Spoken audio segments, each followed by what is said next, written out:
people go to a therapist only to seek a safe space to speak about their emotions, a very confidential space, because we are entirely non-judgmental. Get to know exactly what you're experiencing and you'll be able to deal with it or cope with it better.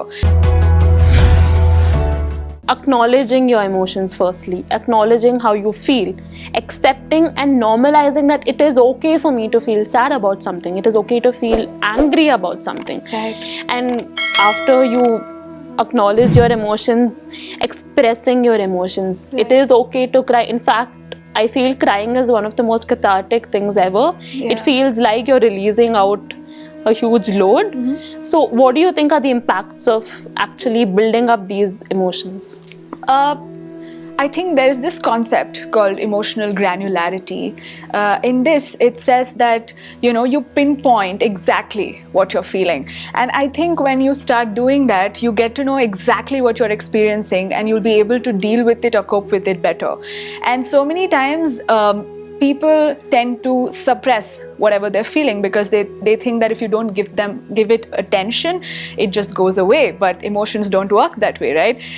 It's like taking a ball in a swimming pool and pushing it down, and it comes up with the same force up, right? So I think acknowledging it, validating your emotions play a really important role in feeling okay at the end of the day, because emotions do pass, and they pass only when you validate them, acknowledge them, and know that they exist so you can do something about it. You mentioned about emotional granularity.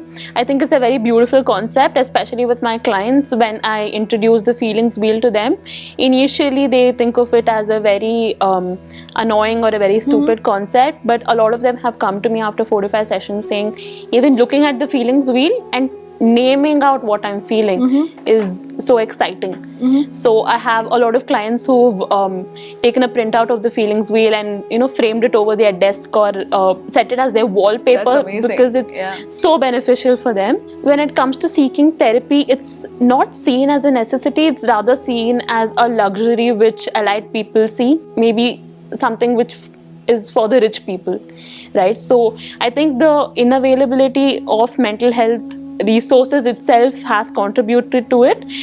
So what do you think therapy actually is? Because a lot of my clients come to me and ask, aren't you going to give me advice? Or a lot of them think that therapy is just talking, therapy is just a therapist nodding their head and charging for that. So can we maybe tell the viewers about what therapy is? Therapy is a space where there is a professional relationship between the therapist and the client. Therapists don't give advice because we don't have that power to, right? We just help you reach your own solutions. We don't sit and give you solutions.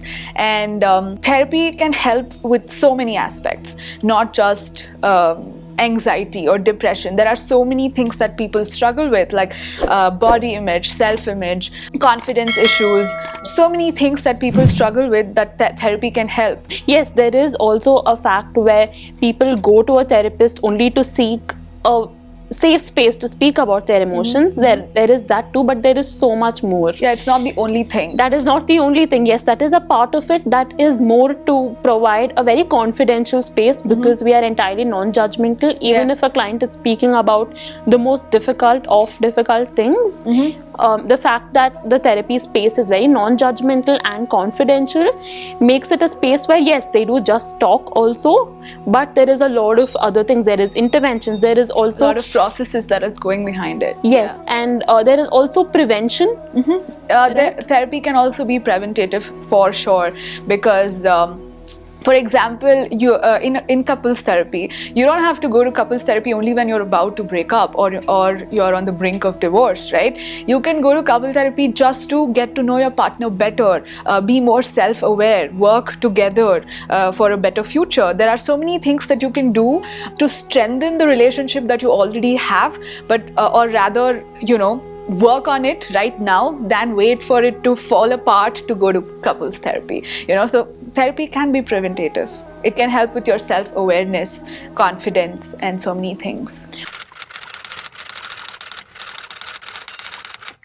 Click on the bell icon to watch our latest videos.